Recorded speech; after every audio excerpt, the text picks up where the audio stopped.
Greetings and welcome to our YouTube channel and Facebook page. Last video में कुछ techniques share की थी memory को शार्प करने की। कुछ टेक्निक्स जो हैं उससे हट के हैं और आज चार बेसिक टेक्निक्स जो है आपके साथ शेयर करेंगे। फर्स्ट जो है वो है माइंड मैपिंग, कि अगर आप अपनी मेमोरी को बूस्ट करना चाहते हैं, शार्प करना चाहते हैं, तो आपको माइंड मैपिंग जो है ये इस्तेमाल करनी पड़ेगी।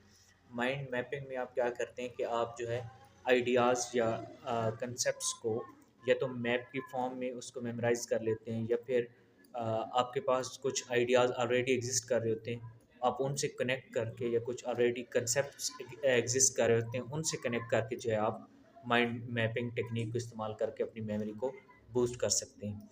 मैप की आपको एग्जांपल दें तो जैसे ग्रामर ट्री आपको मिल जाता है कि सेंटर में पार्ट्स ऑफ स्पीच लिखे होते हैं और आगे फर्दर नाउन और उसकी नाउन के आगे टाइप्स, वो एक ट्री बनाया हुआ होता है, मैप बनाया होता है, तो वो आपको लॉन्ग टर्म जो है याद रह जाता है।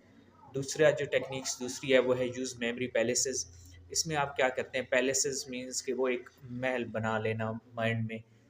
तो उसमें क्या होता है कि linking information to a specific place, कि आप अपने चाहे स्टडी एरिया में, स्कूल में हैं, तो आप कोई या कोई आपकी फेवरेट प्लेस है और वहाँ पे आप कोई चीज़ बैठ के रिमेंबर करें, याद करें, अपनी मेमोरी का हिस्सा बना रहे हैं, तो आपने जो है उस चीज़ को, उस इंफॉर्मेशन को आपने उस प्लेस के साथ लिंक कर लेना है।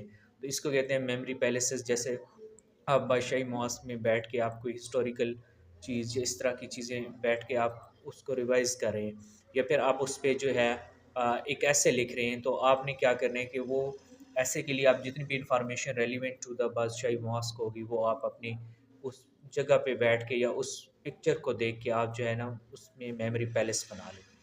तीसरा है स्टे सोशली एक्टिव। ये जो सोशली एक्टिव एक्टिविटीज़ होती हैं ये आपको लॉन्ग टर्म याद रहती हैं, मेमोरी भी इससे आपकी बिल्ड होती है।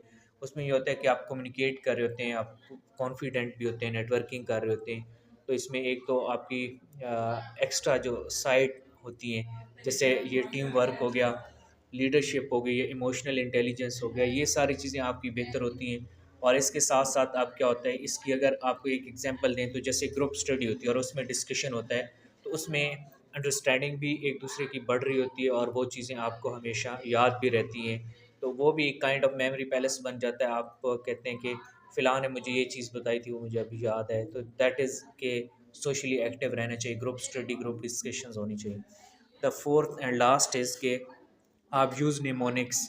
निमोनिक्स भी बहुत अच्छी टेक्निक है कि आपके पास अगर कोई लेंथ इंफॉर्मेशन है तो आप उसको सिंप्लीफाई कर लें। अब निमोनिक्स जो है पिक्टोरियल फॉर्म भी होती है, ये भी फॉर्म होती है, आप शॉर्ट एक्रोनिम्स बना लेते हैं बहुत सारी चीज़ों की। जैसे सिंपली आप क्या कर रहे होते हैं निमोनिक्स इस्तेमाल करके, कि आप कम्प्लेक्स इंफॉर्मेशन को जो है सिंप्लीफाई कर रहे होते हैं। जैसे एक रूल जो है थ्रू आउट हम पढ़ते रहते हैं मैथमेटिक्स में, बोर्ड मास।